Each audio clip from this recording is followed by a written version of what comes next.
मध्य भारतातलं सर्वात मोठं कृषी प्रदर्शन ठरलं नागपुरातील ॲग्रो व्हिजन। सोमवारी या प्रदर्शनाचा समारोप झाला। तब्बल 5 लाख शेतकऱ्यांनी या प्रदर्शनाला भेट दिली। यावेळी पिकाचे चांगले उत्पन्न घेण्यासाठी युरियाची वाढती गरज लक्षात घेता या खताच्या किमती कमी करण्यासाठी इराणच्या चाबार इथं युरियाचा कारखाना उभारण्याची घोषणा नितीन गडकरींनी दिली। अरब देशातील एका उद्योजकानं या प्रकल्पात गुंतवणूक करण्याची तयारी दर्शवल्याचंही ते म्हणाले। 15 MMQ जो डॉलर प्रमाणे तो $15 पर MMQ जी गॅसची किंमत आहे ती $1 पेक्षा कमी आणून इराणमध्ये खताची फॅक्टरी टाकायची युरियाची आणि 1400 रुपयाचा युरिया 500 रुपयात द्यायचा अशी या कल्पनेवर आम्ही काम करतोय।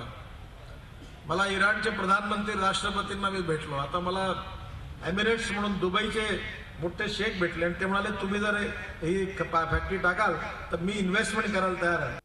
शेतकऱ्यांच्या विविध समस्यांना एकाच ठिकाणी समाधान मिळवण्याकरता नागपुरात कन्व्हेन्शन सेंटर सुरू करण्यासंदर्भात आपण कृषी मंत्र्यांना विनंती केल्याचंही त्यांनी सांगितलं।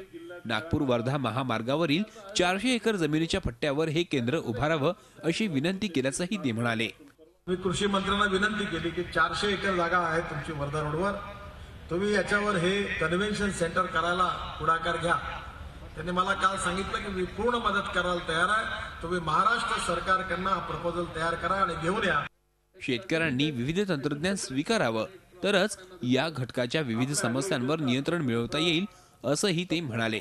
अखिलेश हळवे, झी मीडिया, नागपूर।